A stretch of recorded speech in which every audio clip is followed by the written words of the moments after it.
O mundo de Marcelo Benevides era medido em vidro, aço e silêncio. Seus dias começavam antes do sol, no topo de um arranha-céu que perfurava as nuvens de São Paulo, um império construído sobre lógica fria e decisões calculadas. Cada objeto em seu apartamento minimalista, cada peça de roupa em seu closet, tudo era escolhido por sua função e eficiência. O sucesso para ele não era um sentimento, mas um resultado matemático. Para o público e seus concorrentes, Marcelo era um enigma, um estrategista implacável que transformou uma pequena empresa de tecnologia em um conglomerado global. Sua vida era uma fortaleza de privacidade e sua rotina um ritual imutável.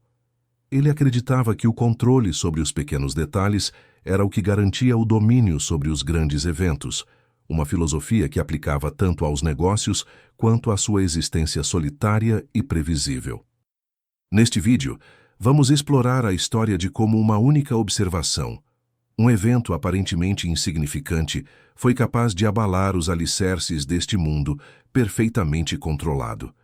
Não se trata de uma fábula sobre riqueza, mas de uma profunda reflexão sobre humanidade, percepção e as verdades que se escondem à vista de todos, esperando apenas o momento certo para se revelarem de forma avassaladora e transformadora para todos. Se você acredita que até as vidas mais planejadas podem ter reviravoltas inesperadas, acompanhe esta história até o fim e considere se inscrever para mais narrativas que tocam a alma. A narrativa que se segue é baseada em eventos que, embora ficcionais, espelham as complexas realidades humanas que muitos de nós enfrentamos ou testemunhamos, provando que a empatia é uma força poderosa. A peça central desta rotina era um homem que Marcelo via todos os dias, mas sobre quem não sabia absolutamente nada. Um homem que era, para todos os efeitos, invisível, uma mera extensão do carro de luxo que os transportava. Esse homem era seu motorista, uma figura silenciosa cuja existência estava prestes a colidir com a de Marcelo de uma maneira que nenhum deles poderia prever. Davi era o oposto do mundo de Marcelo. Onde Marcelo tinha precisão, Davi tinha um silêncio carregado de mistério. Contratado há pouco mais de um ano, ele se destacava por sua eficiência e discrição absolutas. Chegava sempre 15 minutos adiantado, com o carro impecavelmente limpo e o jornal do dia no banco de trás. Nunca iniciava uma conversa, respondendo apenas com monossílabos respeitosos quando interpelado por seu patrão. Para Marcelo, essa discrição era a qualidade mais valiosa de Davi. Ele não queria um motorista que fosse um confidente, queria uma função, um serviço executado com perfeição anônima. Davi era exatamente isso, um rosto no retrovisor, uma presença constante, porém fantasmagórica. Sua vida pessoal era uma página em branco, um território que Marcelo não tinha o menor interesse em explorar, pois não afetava sua performance profissional. No entanto, o silêncio de Davi não era vazio. Era denso, pesado com histórias não contadas. Havia uma melancolia em seus olhos que nem mesmo o profissionalismo mais rígido conseguia esconder completamente. Eram vislumbres fugazes, percebidos por Marcelo em momentos de distração, mas rapidamente descartados como irrelevantes para a relação de trabalho que mantinham. Eram apenas sombras em um rosto que ele mal reconheceria fora do contexto do carro. Ele cumpria suas tarefas com uma dignidade quieta, uma postura que sugeria uma vida anterior muito diferente da atual. Seu terno, embora sempre limpo, mostrava sinais sutis de desgaste nos punhos e na gola. Detalhes que escapavam à percepção de um homem como Marcelo, acostumado a ver o todo e não as partes. Davi era um quebra-cabeça que ninguém se interessava em montar, uma figura existindo nas margens.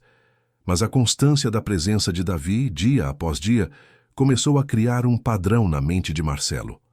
E como em qualquer padrão, o menor desvio, a mais sutil anomalia, acabaria por se tornar visível. Um detalhe que, a princípio, pareceria trivial, mas que iniciaria uma lenta e inexorável reação em cadeia, forçando Marcelo a enxergar o homem que ele se recusava a ver. A rotina dos dois era um balé silencioso e perfeitamente coreografado. Às 7 da manhã, Davi aguardava na garagem do prédio de Marcelo.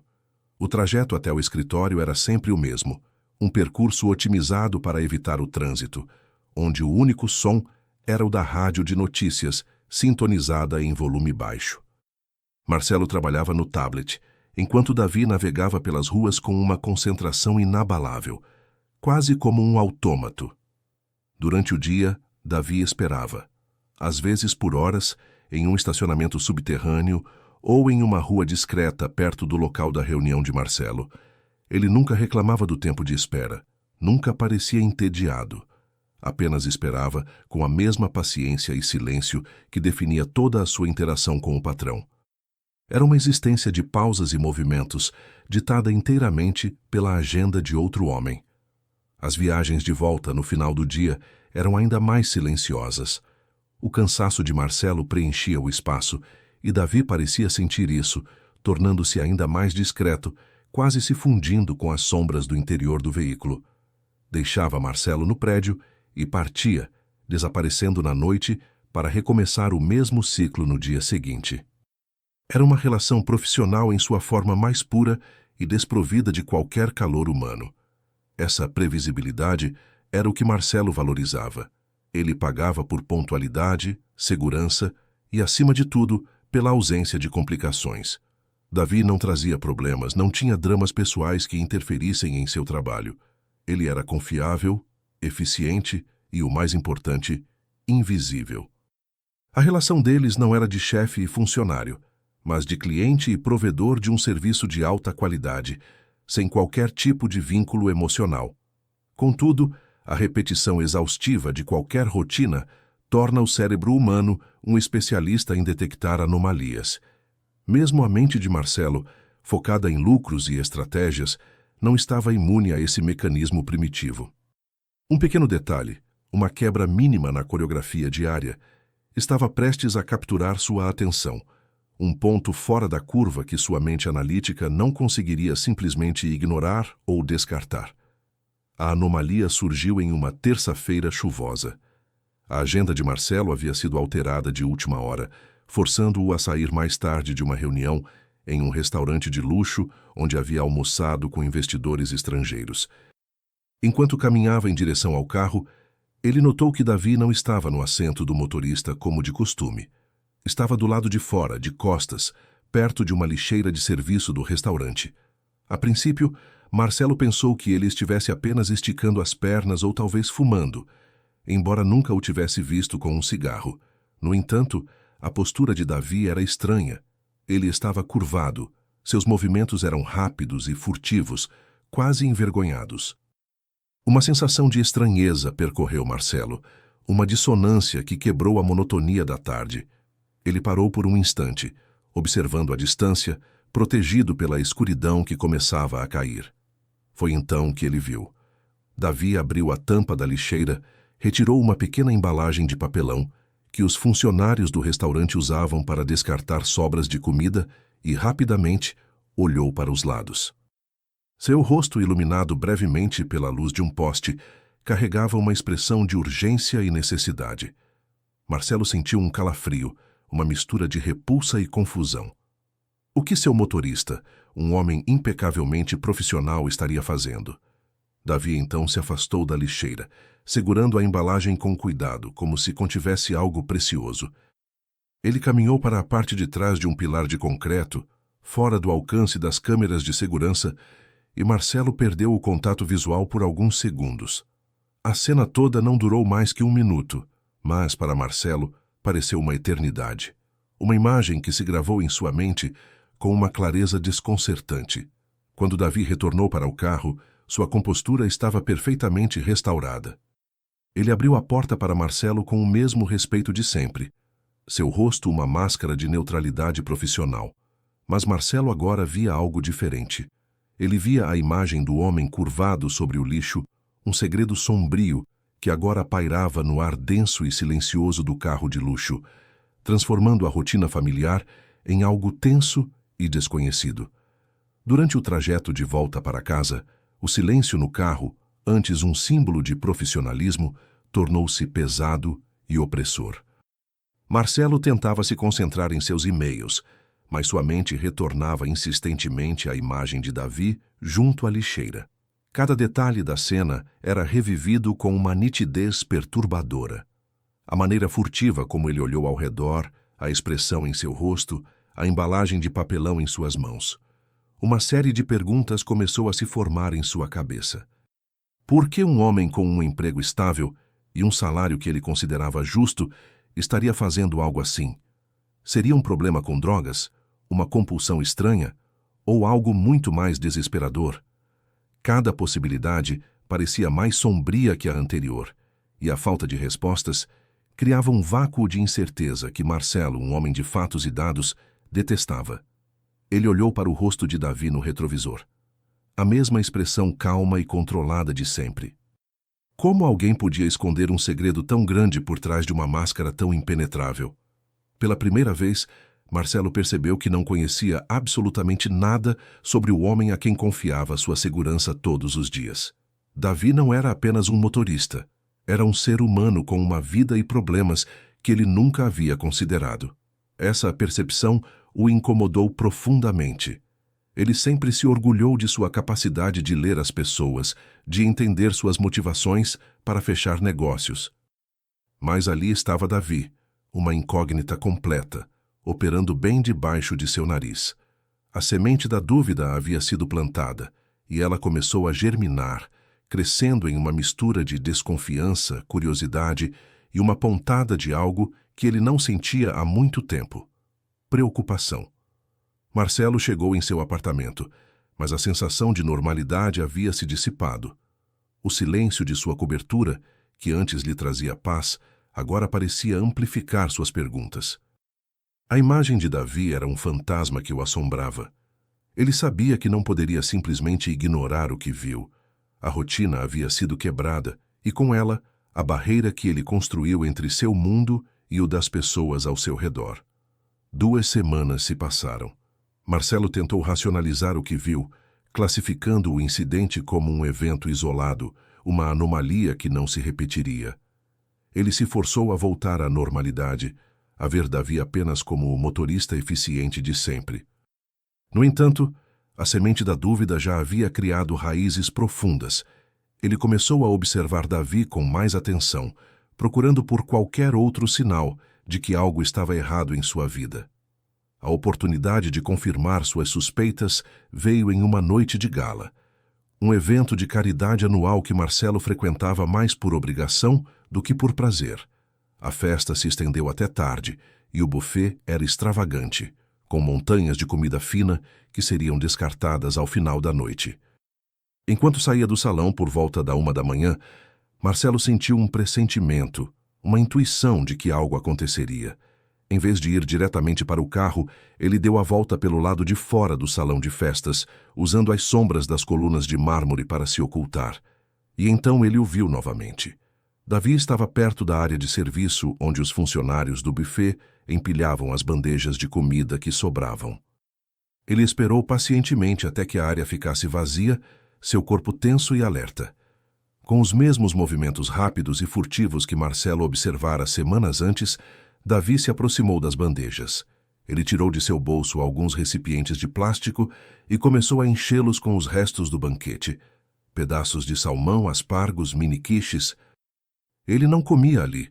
Ele guardava a comida com um cuidado metódico, quase reverente, como um tesouro conquistado com muito esforço e risco de ser flagrado a qualquer momento. Desta vez, não havia ambiguidade. Marcelo viu tudo com uma clareza inegável. Não era um ato aleatório. Era um padrão, um comportamento desesperado. Ele observou, paralisado, enquanto seu motorista, o homem que dirigia um carro de R$500 mil, coletava restos de comida de uma festa de luxo. A verdade o atingiu com a força de um soco, quebrando a última barreira de negação que ele havia construído. Marcelo permaneceu imóvel nas sombras, o coração batendo forte contra o peito. A cena à sua frente era tão surreal que seu cérebro analítico lutava para processá-la. Uma onda de emoções conflitantes o invadiu. A primeira foi uma repulsa instintiva, um preconceito de classe que ele nem sabia que possuía tão arraigado. Como seu funcionário poderia fazer algo tão indigno? Era uma quebra de decoro, uma mancha em sua imagem. Logo em seguida veio a confusão. Ele pagava a Davi um salário decente, certamente acima da média para a profissão. Não era uma fortuna, mas deveria ser o suficiente para viver com dignidade. Por que ele precisaria recorrer a isso? A lógica de Marcelo não encontrava uma variável que explicasse essa equação. A situação simplesmente não fazia sentido, e a falta de uma explicação racional o deixava profundamente perturbado. Então, uma terceira emoção emergiu, mais sutil e desconfortável. Uma pontada de pena, misturada com uma vergonha que ele não conseguia identificar. Vergonha por Davi, ou vergonha de si mesmo por testemunhar aquela cena, por viver em um mundo de tanto excesso, enquanto o homem que o servia passava por uma necessidade tão evidente e oculta. A disparidade entre os dois mundos nunca pareceu tão gritante e cruel. Ele recuou lentamente, sem fazer barulho, e voltou para a entrada principal do salão. Quando Davi chegou com o carro minutos depois, seu rosto estava novamente sereno. Uma máscara de profissionalismo perfeitamente ajustada. Marcelo entrou no banco de trás, o cheiro fraco de comida vindo sutilmente da mala do carro, um aroma que apenas ele podia sentir, pois sabia o que significava. O choque o deixou sem palavras. O silêncio na viagem de volta não era mais profissional ou pesado, era elétrico, carregado de uma verdade não dita que pairava entre eles. Marcelo olhava para a cidade iluminada, passando pela janela, mas não via nada. Sua mente estava presa naquela cena, no homem que coletava restos para sobreviver. Ele se sentia cúmplice de uma humilhação que ele próprio havia testemunhado sem ser visto por ninguém. O trajeto de 40 minutos até o apartamento de Marcelo pareceu durar uma vida inteira. Cada quilômetro percorrido aumentava a tensão dentro do veículo. Marcelo, normalmente imerso em seu trabalho ou em seus pensamentos, estava hiperconsciente de cada movimento de Davi. O jeito como suas mãos seguravam o volante, a maneira como seus olhos se fixavam na estrada, tudo parecia diferente agora, filtrado pela revelação chocante. Ele sentiu um impulso de confrontar Davi ali mesmo, de exigir uma explicação. As palavras se formavam em sua mente. Eu vi você. O que está acontecendo? Mas algo o deteve. Seria uma crueldade, uma humilhação desnecessária. Confrontá-lo agora no meio da noite, encurralado no espaço confinado do carro, seria um ato de poder, não de compreensão. E pela primeira vez, Marcelo não tinha certeza de qual era seu objetivo. Davi, por sua vez, parecia alheio ao turbilhão de emoções de seu patrão. Ou talvez ele fosse um mestre em dissimulação. Ele dirigia com a mesma calma de sempre, parando suavemente nos semáforos, fazendo as curvas com precisão. Para um observador externo, era apenas mais um final de noite de trabalho. Mas para os dois homens no carro, o ar estava rarefeito, como se todo o oxigênio tivesse sido consumido pela verdade. Ao chegarem ao prédio, a rotina foi seguida à risca. Davi desceu, abriu a porta para Marcelo e disse seu habitual: "Boa noite, senhor Benevides." A voz era firme, respeitosa. Marcelo apenas acenou com a cabeça, incapaz de formular uma resposta. Ele observou Davi voltar para o carro e partir, levando consigo seu segredo e os recipientes de plástico cheios de comida e de uma dignidade ferida. Sozinho no elevador panorâmico, subindo para sua cobertura de luxo, Marcelo se sentiu um intruso na vida de outro homem. Ele havia descoberto um segredo sem permissão e agora carregava o peso daquele conhecimento. O silêncio que ele tanto prezava em sua vida havia se transformado, tornando-se um lembrete constante da complexidade e da dor que existiam logo abaixo da superfície polida de seu mundo. A porta do apartamento se fechou, mas a quietude da noite não trouxe paz a Marcelo. Ele caminhou até a enorme janela de vidro que oferecia uma vista deslumbrante da cidade adormecida, mas as luzes que antes simbolizavam seu sucesso agora pareciam distantes e frias. A imagem de Davi não saía de sua cabeça, repetindo-se em um loop incessante, cada vez mais nítida e perturbadora. Ele não era mais apenas um motorista. Ele se serviu de um copo de uísque, uma bebida que normalmente o relaxava, mas o álcool não conseguiu acalmar a tempestade em sua mente. Ele começou a questionar tudo: seu julgamento, suas percepções, a própria natureza de sua relação com as pessoas que o serviam. Ele pagava salários, acreditava ser justo, mas era óbvio que algo estava fundamentalmente errado. O dinheiro não era a resposta para tudo. Pela primeira vez em muitos anos, Marcelo se sentiu vulnerável. Sua visão de mundo, baseada em lógica e controle, havia sido abalada por um ato de desespero humano. Ele percebeu a arrogância de sua própria ignorância. Vivia em uma bolha, interagindo com as pessoas como se fossem peças em um tabuleiro, sem nunca considerar as vidas, as batalhas e as dores que cada uma carregava silenciosamente. O mundo era muito mais complexo. A madrugada avançou e Marcelo permaneceu acordado, perdido em pensamentos. Ele pensou em sua própria jornada, nas dificuldades que enfrentou no início de sua carreira. Havia esquecido como era lutar, como era sentir a incerteza do amanhã. O sucesso o havia anestesiado, distanciando-o da realidade da maioria das pessoas. Davi, com seu ato silencioso, havia lhe dado um choque de realidade brutal.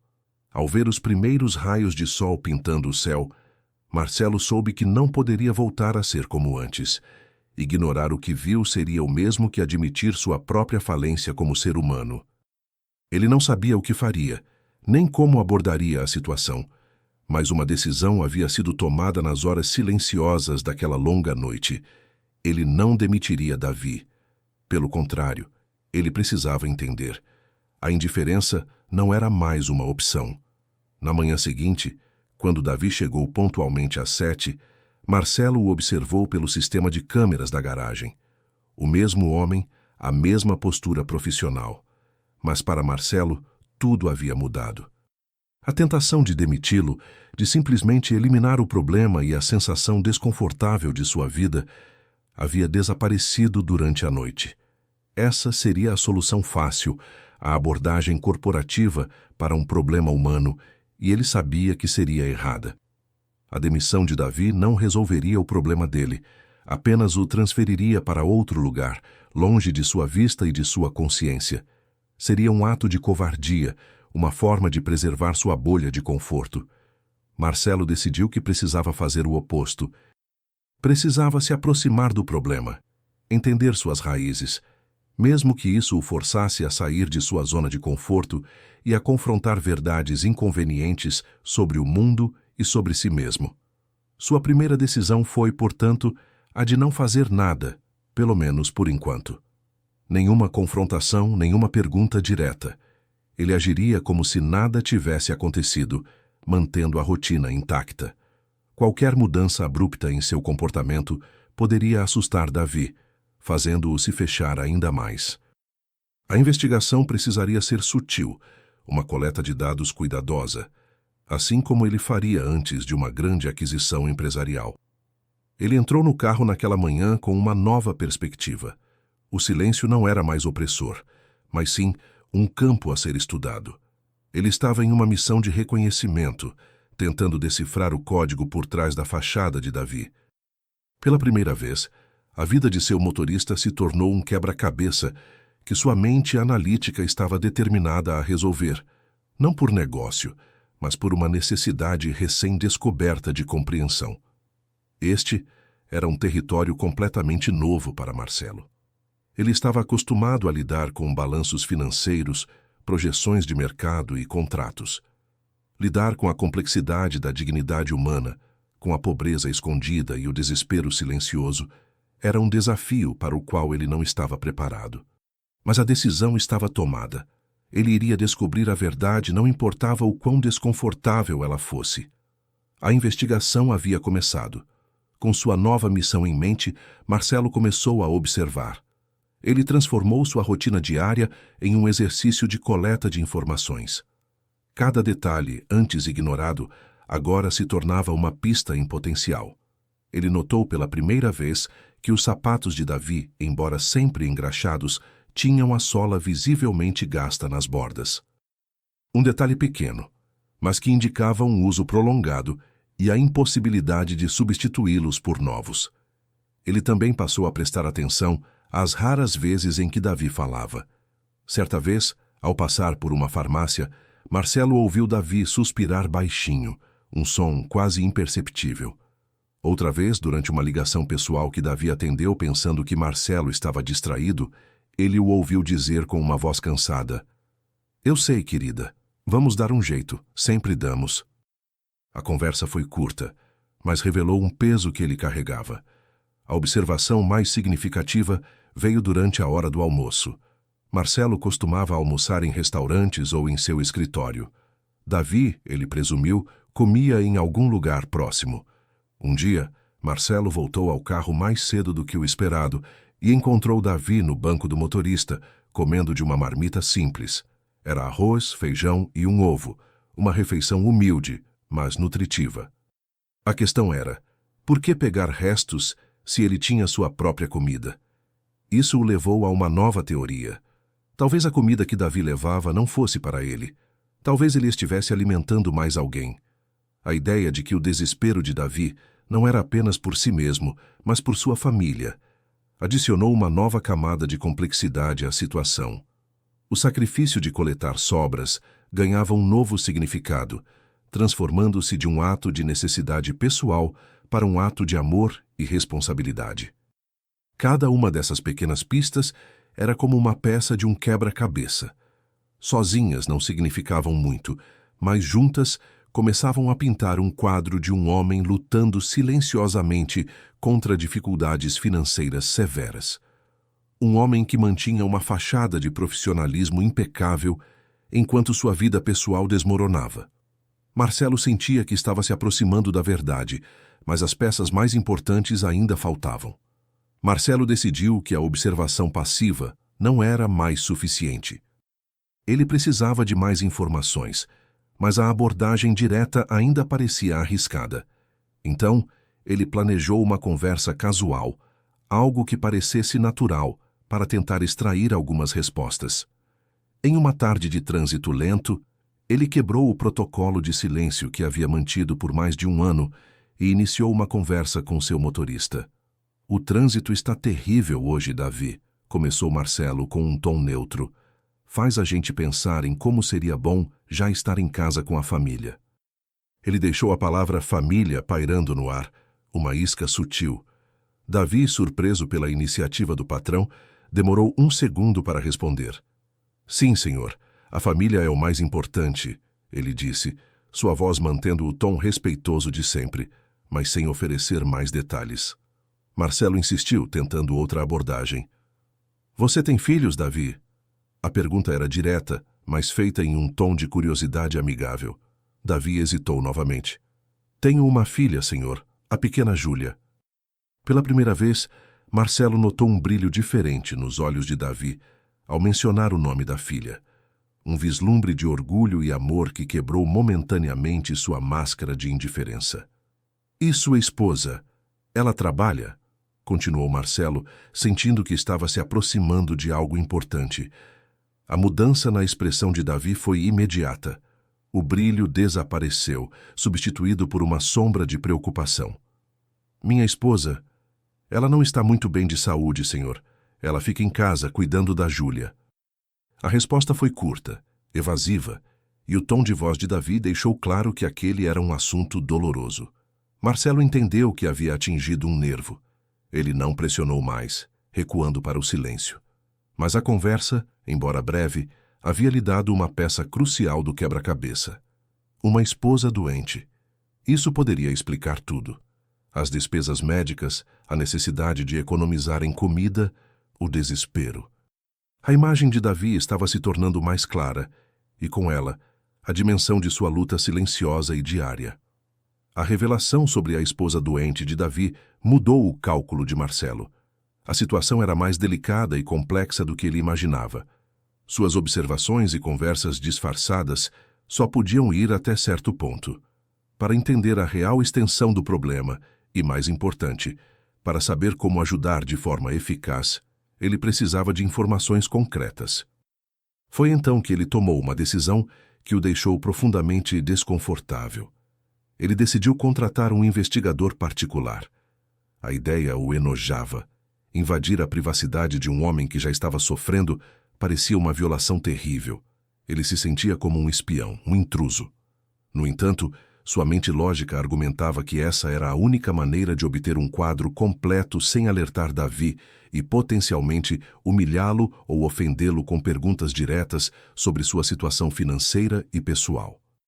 Com um peso na consciência, Marcelo contatou uma agência de investigação discreta e renomada, a mesma que usava para fazer a verificação de antecedentes de executivos de alto nível.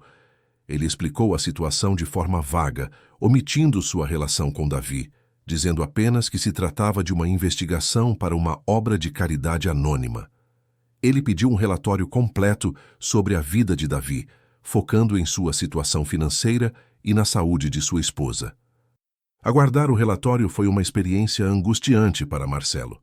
Cada vez que entrava no carro, ele se sentia um hipócrita. Ele olhava para Davi, o homem cuja vida ele estava secretamente investigando, e sentia uma pontada de culpa. Estaria ele cruzando uma linha ética da qual não poderia retornar? Ou os fins justificariam os meios se sua intenção final fosse genuinamente ajudar? Essa dualidade o consumia. Ele, o mestre do controle, estava em um território moralmente cinzento, guiado por uma mistura de curiosidade, empatia e um desejo recém-descoberto de fazer a coisa certa. Ele só esperava que, ao final de tudo, o conhecimento que estava buscando lhe desse a clareza necessária para agir de uma forma que realmente fizesse a diferença, em vez de apenas satisfazer sua própria necessidade de entender o mistério. Uma semana depois, um envelope pardo e sem remetente chegou ao escritório de Marcelo. Dentro, o relatório do investigador. Com as mãos trêmulas, algo que não acontecia há anos, ele o abriu. As primeiras páginas continham informações básicas que ele já conhecia. O endereço de Davi, em um bairro modesto da periferia, sua idade, seu histórico de trabalho impecável. Mas à medida que avançava, a história se tornava mais sombria. O relatório confirmava que a esposa de Davi, chamada Helena, sofria de uma doença renal crônica rara. Ela precisava de sessões de diálise 3 vezes por semana e estava na fila de espera por um transplante. O tratamento era caro e, embora parte fosse coberto pelo sistema público de saúde, muitos dos medicamentos e cuidados suplementares não eram. A vida da família girava em torno do hospital e das contas médicas. As finanças de Davi estavam detalhadas em planilhas frias e impessoais que contavam uma história de desespero crescente.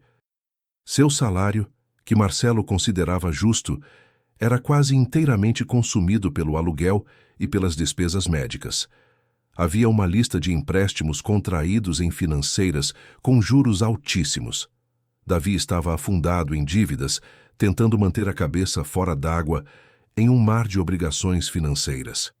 O investigador também havia descoberto algo que Davi nunca mencionaria. Antes de se tornar motorista, ele era dono de uma pequena oficina mecânica, um negócio que construiu com as próprias mãos. A oficina faliu quando Helena adoeceu, pois ele precisou vender tudo para cobrir os custos iniciais do tratamento. Ser motorista não era sua profissão de escolha, mas a única que conseguiu para ter uma renda estável e imediata. Marcelo fechou o dossiê, sentindo um nó no estômago. A imagem do homem que coletava restos de comida agora estava completa. Não era um ato de um aproveitador, mas o último recurso de um marido e pai desesperado. Um homem honrado que havia perdido tudo para lutar pela vida de sua esposa. A verdade era muito mais dura e comovente do que ele jamais poderia ter imaginado. Com o dossiê em mãos, Marcelo sentiu o peso da verdade esmagá-lo.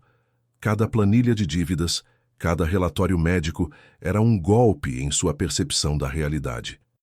A luta de Davi não era uma abstração. Estava ali, em preto no branco, documentada com uma precisão fria e cirúrgica. Ele releu a parte sobre a oficina mecânica várias vezes, imaginando o orgulho que Davi devia sentir por seu negócio e a dor de vê-lo desmoronar por uma causa tão nobre. Histórias como a de Davi nos lembram das batalhas silenciosas que muitos enfrentam. Se esta jornada está tocando seu coração, compartilhe nos comentários uma lição que você aprendeu até agora. Sua perspectiva é valiosa para a nossa comunidade. A dignidade de Davi em meio a tanto sofrimento era o que mais impressionava. Ele nunca reclamou, nunca pediu ajuda, nunca deixou que seu desespero afetasse seu trabalho. Ele enfrentava sua tempestade particular com uma força silenciosa que Marcelo, com todo o seu poder e riqueza, não tinha certeza se possuiria. A culpa que Marcelo sentia por ter investigado a vida de Davi começou a se transformar em algo diferente: responsabilidade.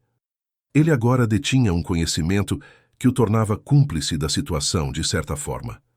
Ignorar essa verdade, depois de ter ido tão longe para descobri-la, seria um ato de crueldade inominável. Ele não podia desver o que havia aprendido. A informação o obrigava a agir. Ele olhou novamente pela janela de seu escritório, mas desta vez não viu um império de sucesso. Viu uma cidade cheia de Davis, pessoas com histórias de luta e resiliência, escondidas por trás de uniformes e sorrisos profissionais. Sua bolha de privilégio havia estourado de forma definitiva. O mundo era um lugar muito mais frágil e interconectado do que sua filosofia de negócios permitia admitir.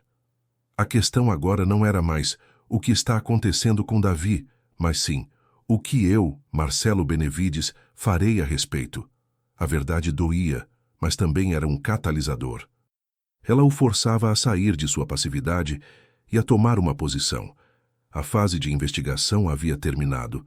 A fase de ação estava prestes a começar, e as decisões que ele tomaria a seguir mudariam não apenas a vida de Davi, mas a sua própria. Marcelo não se contentou com o primeiro relatório. Ele sentia que ainda faltava algo, uma peça que explicasse a resiliência de Davi. Ele pediu ao investigador que se aprofundasse, que buscasse não apenas as dificuldades, mas também o caráter do homem. Queria entender quem era Davi antes da tragédia, o que o movia, quais eram seus sonhos. Um segundo dossiê, mais fino e mais pessoal, chegou alguns dias depois. Este relatório não continha finanças, mas histórias. Entrevistas discretas com antigos vizinhos e ex-funcionários da oficina de Davi. Todos o descreviam da mesma forma: um homem justo, um chefe generoso que muitas vezes consertava o carro de um cliente em dificuldades em troca de um pagamento futuro que nem sempre vinha. Ele era conhecido no bairro por sua gentileza e por sua paixão por motores. Um ex-funcionário contou como Davi pagou do próprio bolso o tratamento do filho doente de um de seus mecânicos, anos antes de sua própria esposa adoecer. Outro relatou que Davi ensinava mecânica a jovens da comunidade nos fins de semana, de graça, para lhes dar uma profissão e mantê-los longe de problemas. Ele não era apenas um bom mecânico, era um pilar em sua comunidade. A história de sua esposa Helena também foi revelada com mais detalhes. Eles estavam juntos desde a adolescência, um amor de uma vida inteira. A decisão de vender a oficina, o sonho de sua vida, não foi um sacrifício para Davi, mas uma escolha óbvia. Entre seu negócio e a saúde de Helena, nunca houve dúvida. O amor dele era a força que o impedia de desmoronar completamente. Marcelo fechou o segundo dossiê com um profundo sentimento de admiração. Davi não era uma vítima do destino, era um herói silencioso, um homem cuja integridade permanecia inabalável mesmo diante da maior das adversidades. A admiração de Marcelo por sua eficiência profissional foi substituída por um respeito profundo por seu caráter. Ele agora entendia a fonte daquela dignidade inquebrável que o intrigava. Com a imagem completa de Davi em sua mente, Marcelo começou a experimentar uma mudança interna profunda. A distância emocional que ele sempre manteve de seus funcionários desmoronou completamente. Ele não via mais Davi como uma função ou um problema a ser resolvido, mas como um homem de valor inestimável, um ser humano cuja luta ele agora sentia como se fosse sua. Isso era empatia, um sentimento que ele havia suprimido por décadas. Cada manhã, ao entrar no carro, ele via Davi de forma diferente. Via o marido devotado, o pai amoroso, o ex-empresário que sacrificou seu sonho. O silêncio no carro já não era tenso ou investigativo. Era um silêncio de respeito compartilhado, embora apenas um deles soubesse o motivo. Marcelo se pegava imaginando as conversas de Davi com a esposa, a preocupação com a filha, o peso constante da dívida. Essa nova perspectiva começou a afetar outras áreas de sua vida. Em reuniões de negócios, ele se via prestando mais atenção às pessoas por trás dos números. Ele começou a questionar as demissões em massa que sua empresa havia feito no passado em nome da eficiência. Eram pessoas, não apenas recursos humanos. Eram Davis em potencial, cada um com sua própria história e suas próprias batalhas silenciosas. O peso da empatia era, ao mesmo tempo, avassalador e libertador. Era avassalador porque o conectava com a dor do mundo de uma forma que ele nunca havia permitido antes. Mas era libertador porque o tirava da prisão de sua própria solidão e de sua visão de mundo egocêntrica. Ele estava se tornando mais humano, mais consciente, e essa transformação era tanto assustadora quanto profundamente necessária. Ele percebeu que a verdadeira pobreza não era a falta de dinheiro, como no caso de Davi, mas a falta de conexão humana, como no seu próprio caso. Davi, em meio a todas as suas dificuldades, tinha amor, propósito e uma integridade que Marcelo, com todos os seus bilhões, invejava. A jornada para entender Davi estava se tornando uma jornada para redescobrir a si mesmo. A empatia crescente de Marcelo o levou a um profundo dilema moral. Ele tinha os recursos para resolver todos os problemas de Davi com um simples estalar de dedos. Poderia quitar suas dívidas, pagar pelo melhor tratamento para Helena, talvez até conseguir um transplante mais rápido através de seus contatos. Seria fácil, um ato de caridade que mal faria cócegas em sua fortuna. Mas seria o certo a se fazer. Ele imaginou a cena: chamar Davi e entregar-lhe um cheque com uma quantia exorbitante. A gratidão inicial de Davi seria imensa. Mas o que viria depois? Marcelo temia que um ato de caridade pura e simples pudesse destruir algo que ele passara a admirar profundamente em Davi, sua dignidade. Ao resgatá-lo, ele poderia, inadvertidamente, roubar seu senso de autonomia e orgulho, transformando-o de um lutador em um mero beneficiário. Além disso, que lição ele aprenderia com isso? Que os problemas da vida podem ser resolvidos por um benfeitor rico? Davi era um homem que construiu seu próprio caminho. Dar-lhe tudo de mão beijada seria negar sua essência, sua capacidade de lutar e vencer por seus próprios méritos. Marcelo não queria ser o salvador de Davi. Ele queria ser o catalisador que permitiria a Davi salvar a si mesmo. Este dilema o paralisou por dias. De um lado, o desejo imediato de aliviar o sofrimento de um homem bom. Do outro, a sabedoria de pensar a longo prazo, de encontrar uma solução que não apenas resolvesse o problema financeiro, mas que também restaurasse o espírito empreendedor e a honra de Davi. A solução não poderia ser apenas sobre dinheiro, teria que ser sobre oportunidade e respeito. Marcelo percebeu que a abordagem correta exigiria muito mais do que uma transferência bancária. Exigiria criatividade, planejamento e um envolvimento pessoal que ia muito além de simplesmente assinar um cheque. Ele não queria apenas consertar o presente de Davi. Ele queria devolver-lhe o futuro que a vida lhe havia roubado. E para isso, ele precisaria de um plano muito mais inteligente e humano. Após dias de reflexão intensa, a ideia finalmente surgiu na mente de Marcelo. Não era um plano de caridade, mas um plano de negócios. Uma proposta que uniria sua visão estratégica com a paixão e o conhecimento técnico de Davi. A solução não estava em dar-lhe um peixe, mas em construir com ele uma nova e melhor vara de pescar. O plano era arriscado, não convencional, e exigiria um nível de confiança mútua que ainda não existia. O plano consistia em abrir uma nova rede de oficinas mecânicas de alto padrão. Oficinas que combinariam a tecnologia de ponta, na qual Marcelo poderia investir, com o atendimento humanizado e a expertise técnica que eram a marca registrada de Davi. Davi não seria um empregado, ele seria o sócio-gerente, o coração e a alma da operação. Ele teria autonomia para gerir o negócio como sempre sonhou. Marcelo começou a esboçar o plano em seu escritório, noite adentro. Ele projetou o investimento inicial, as localizações potenciais, o modelo de negócios. A ideia o entusiasmava de uma forma que nenhum de seus outros empreendimentos jamais havia conseguido. Este não era apenas sobre lucro, era sobre propósito. Era sobre criar um negócio que não apenas gerasse dinheiro, mas que também restaurasse a vida de um homem. Ele pensou em cada detalhe. O salário de Davi como sócio seria substancialmente maior, permitindo-lhe cobrir as despesas médicas de Helena com folga e sair das dívidas. Haveria um plano de saúde de primeira linha para a família. E, crucialmente, uma cláusula no contrato de sociedade destinaria uma porcentagem dos lucros a um fundo para ajudar outros funcionários em situações de emergência médica, um legado da luta de Davi.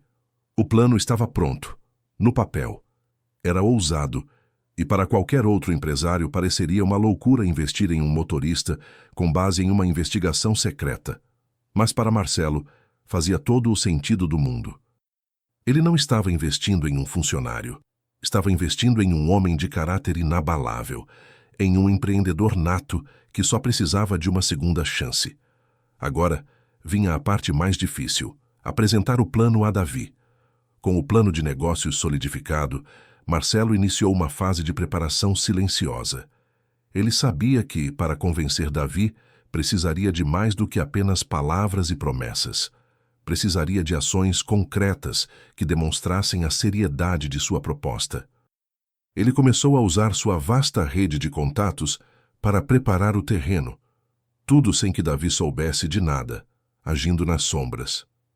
Primeiro, ele contatou um de seus advogados mais confiáveis e pediu que elaborasse um contrato de sociedade detalhado.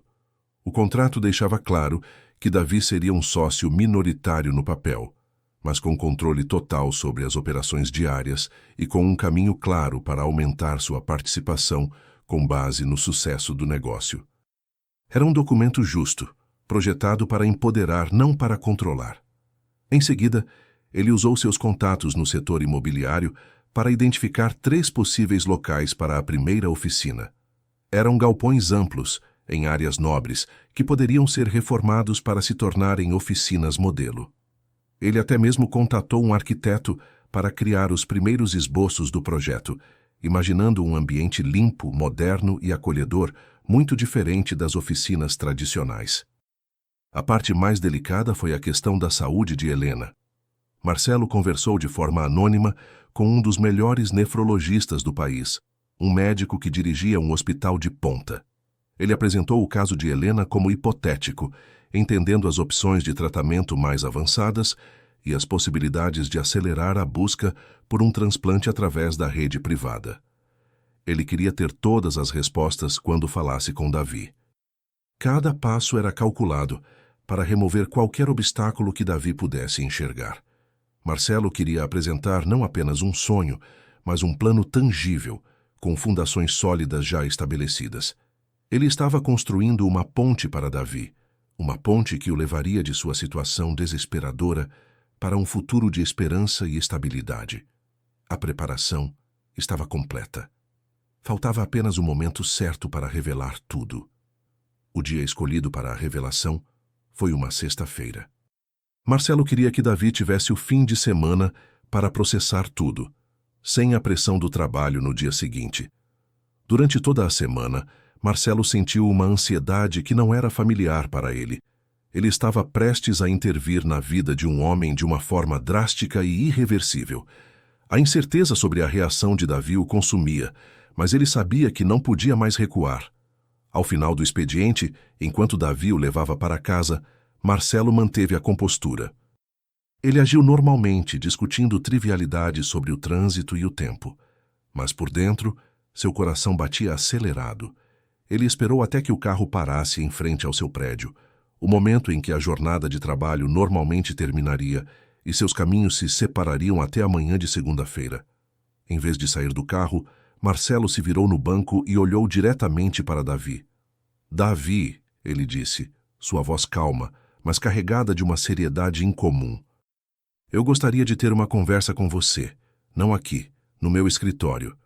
Você pode me levar de volta, por favor? Não vai demorar muito.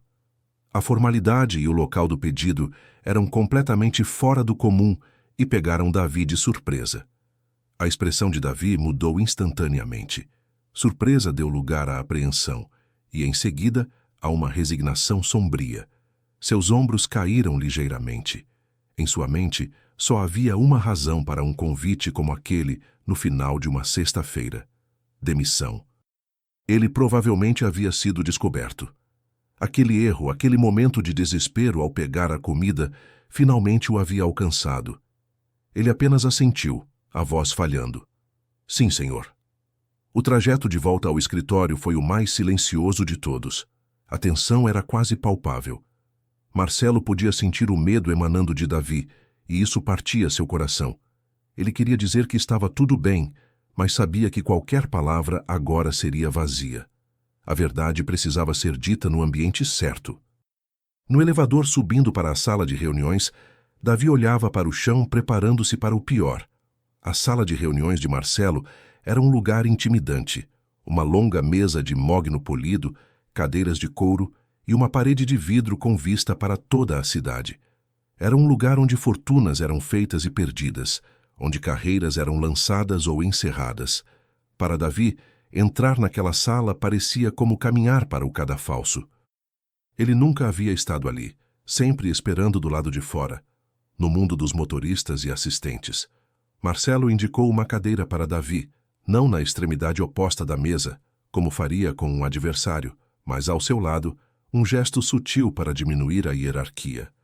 Mesmo assim, Davi sentou-se na beirada da cadeira, as mãos nos joelhos, o corpo tenso, esperando a sentença. Ele não conseguia olhar para Marcelo, fixando o olhar em um ponto vago na mesa. O silêncio se estendeu por um momento que pareceu eterno. Davi, eu não te chamei aqui para te repreender, começou Marcelo, escolhendo as palavras com cuidado. Pelo contrário, eu te chamei aqui para falar sobre o futuro, o seu futuro.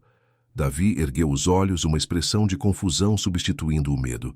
Ele não entendia. Futuro?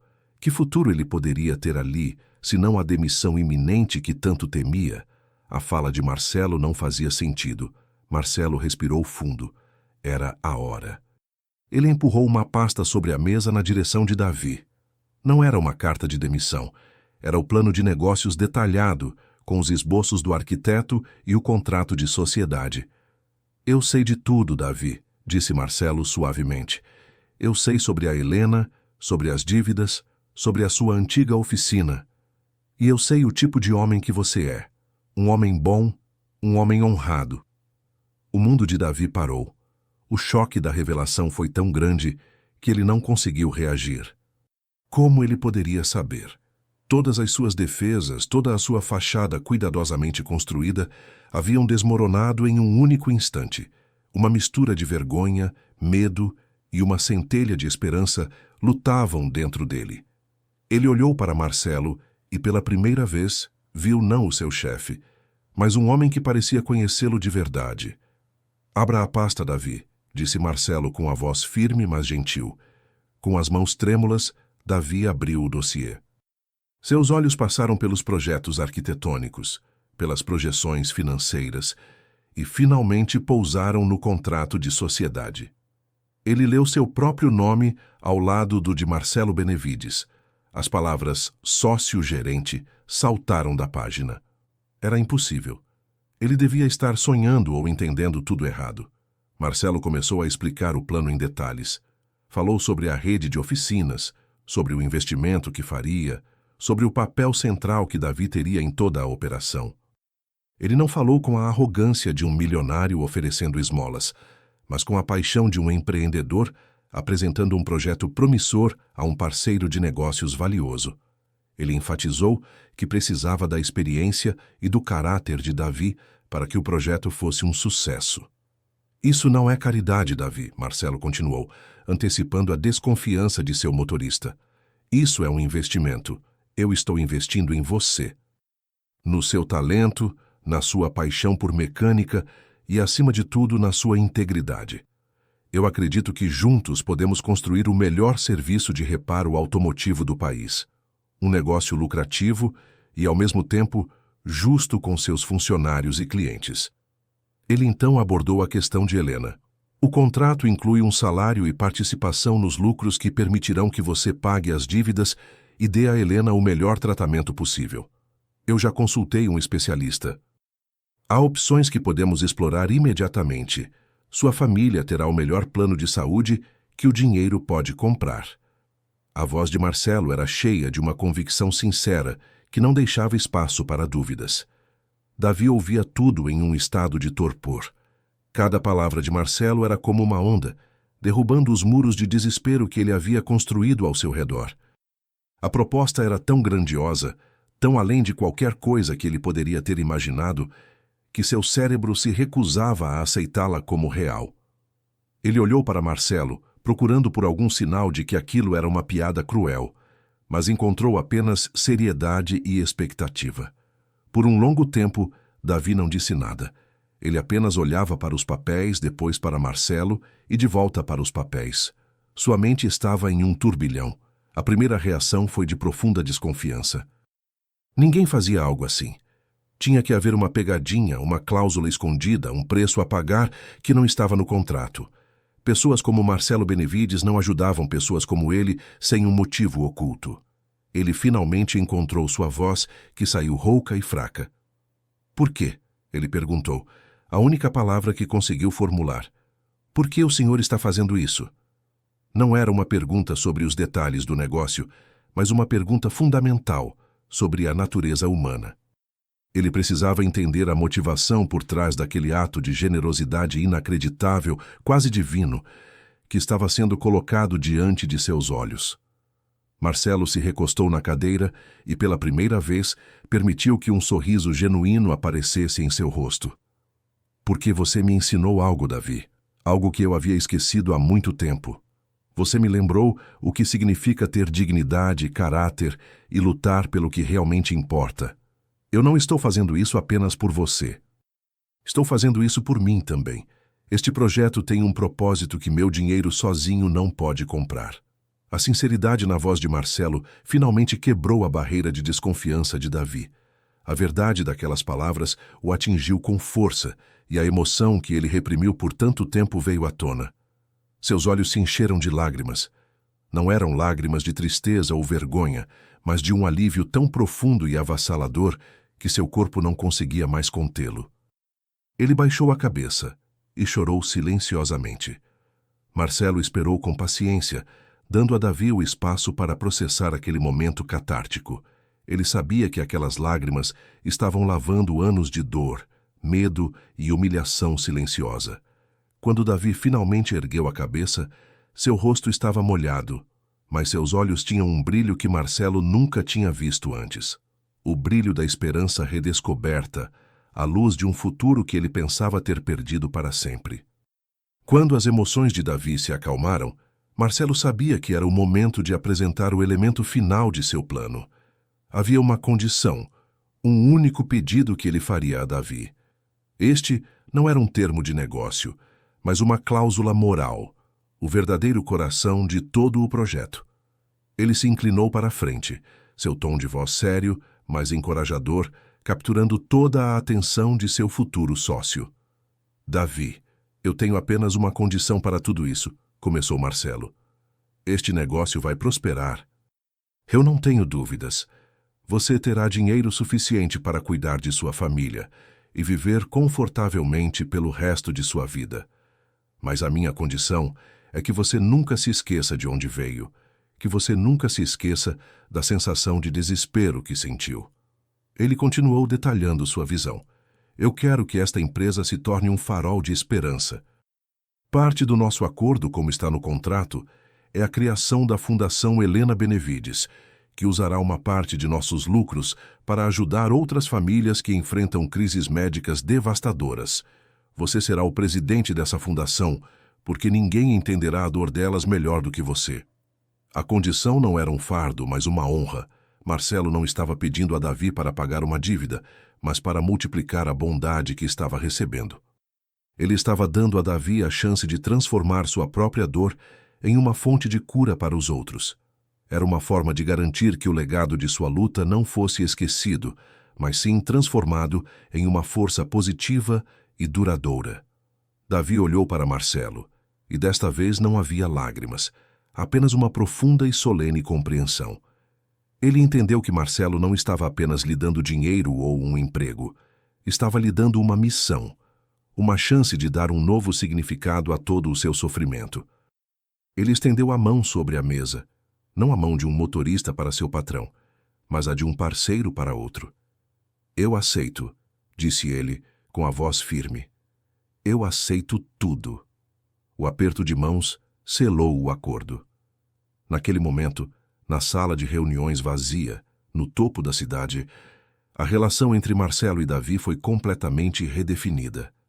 Eles não eram mais patrão e empregado, mas sócios, unidos por um propósito em comum. A transição começou imediatamente. Na segunda-feira seguinte, Davi não apareceu na garagem de Marcelo. Em vez disso, encontrou-se com ele no escritório vestindo um terno novo, presente de Marcelo. As primeiras semanas foram um turbilhão de atividades. Marcelo guiou Davi pelo mundo dos negócios, ensinando-o sobre finanças, marketing e gestão corporativa. Davi, por sua vez, absorvia tudo como uma esponja, provando ser um aprendiz rápido e perspicaz. Mas era quando falavam sobre as operações das oficinas que Davi brilhava. Ele desenhava layouts, especificava equipamentos e descrevia processos com uma paixão e conhecimento que impressionavam Marcelo. Davi insistiu em visitar pessoalmente cada um dos locais pré-selecionados por Marcelo. Ele analisava o espaço não com os olhos de um gerente, mas com os de um mecânico. "Precisamos de mais luz natural aqui", dizia ele. "O fluxo de trabalho será mais eficiente se os elevadores ficarem nesta posição." Marcelo ouvia atentamente, percebendo que a genialidade de Davi estava nos detalhes práticos que ele jamais consideraria. Enquanto o negócio tomava forma, a vida pessoal de Davi também começava a mudar. Com o primeiro adiantamento de seu salário de sócio, ele quitou as dívidas mais urgentes. Ele marcou uma consulta para Helena no hospital de ponta que Marcelo havia indicado. Pela primeira vez em anos, eles podiam respirar, planejar o futuro, sem o peso esmagador da incerteza financeira sobre seus ombros. A mudança mais notável, no entanto, foi no próprio Davi. A postura curvada pelo peso das preocupações deu lugar a uma confiança ereta.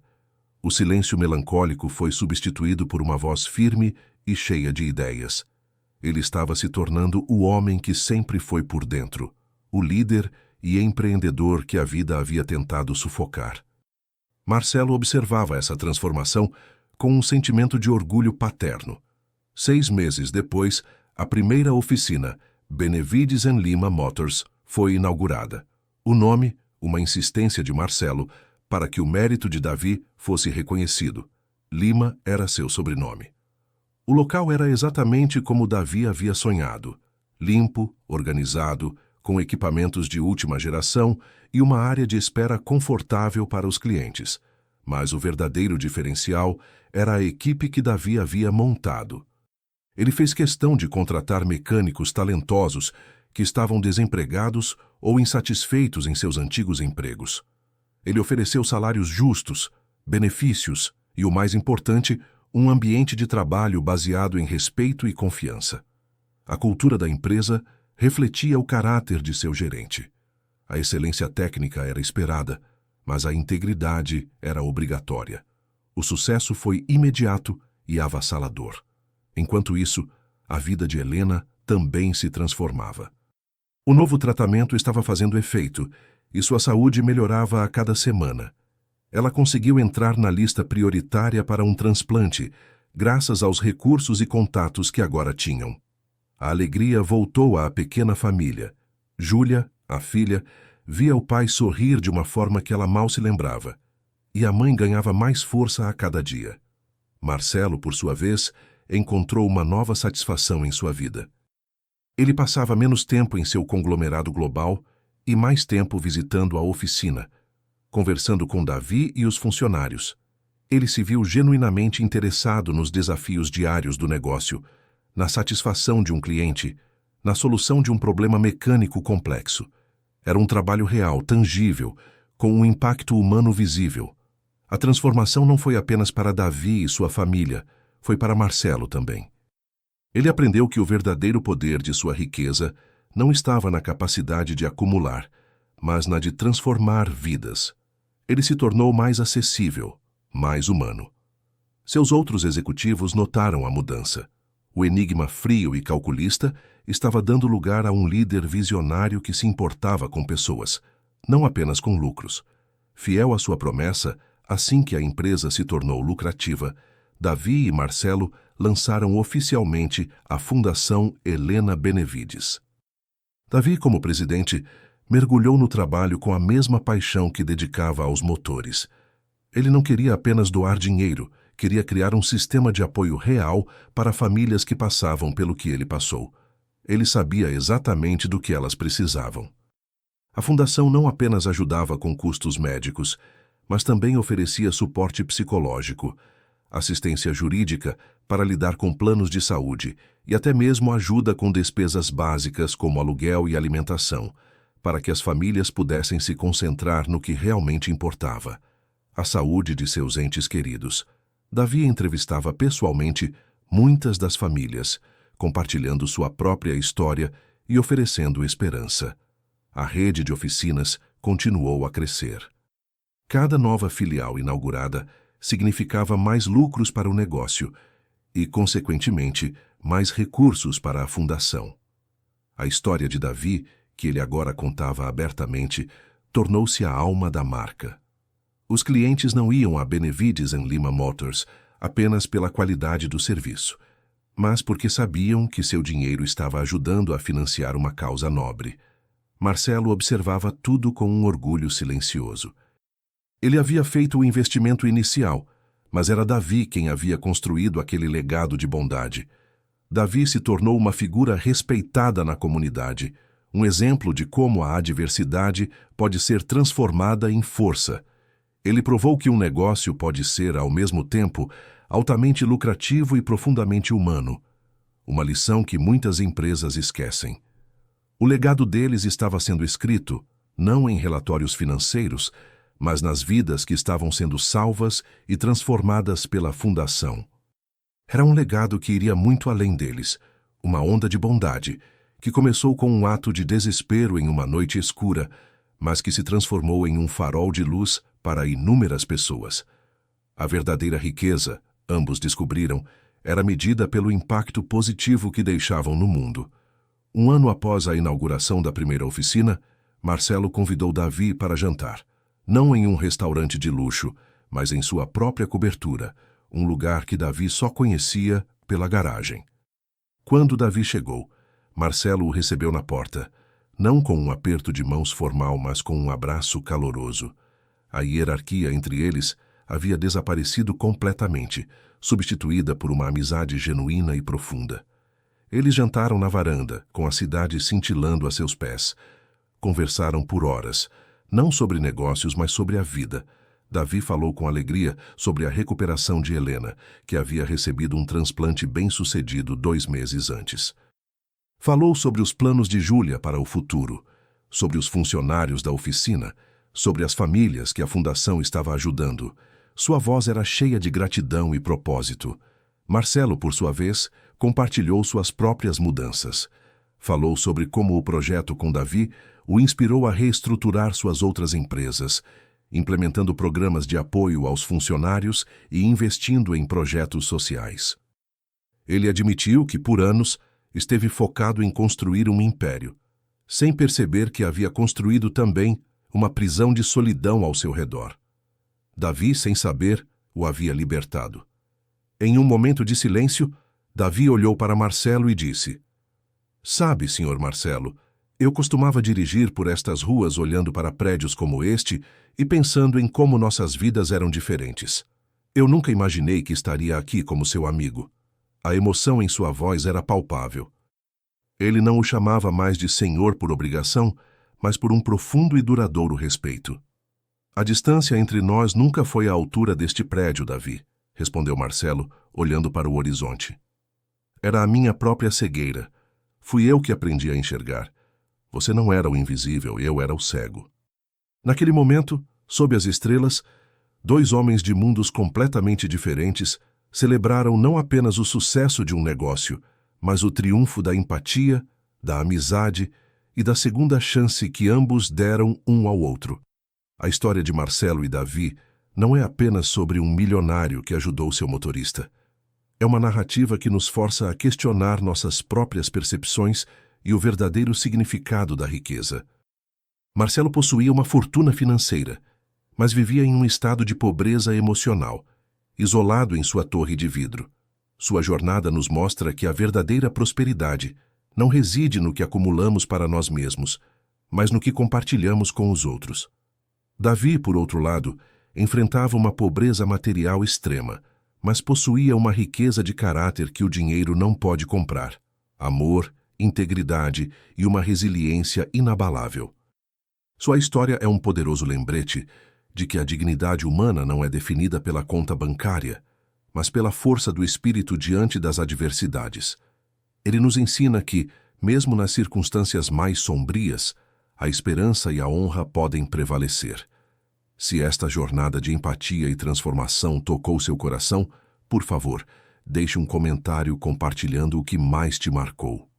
Inscreva-se em nosso canal Histórias Emocionantes para mais narrativas que nos lembram do poder da conexão humana. Sua participação fortalece nossa comunidade. Este conto nos convida a olhar além das aparências, a enxergar as pessoas ao nosso redor. Quantos Davies existem em nossas vidas, travando batalhas silenciosas que desconhecemos? Um gesto de atenção, uma palavra de encorajamento ou um ato de ajuda podem ser o catalisador que muda tudo. A história nos desafia a sermos mais como o segundo Marcelo, aquele que aprendeu a ver, a se importar e a agir, usando seus recursos não apenas para o ganho pessoal, mas para elevar os outros. No final, a maior transformação não foi a financeira de Davi, mas a humana de Marcelo. Ele descobriu que a conexão é o ativo mais valioso e que investir em pessoas é o único investimento com retornos verdadeiramente infinitos. A verdadeira riqueza, como eles aprenderam juntos, é uma vida com propósito, enriquecida pela empatia e definida pela bondade que espalhamos pelo mundo.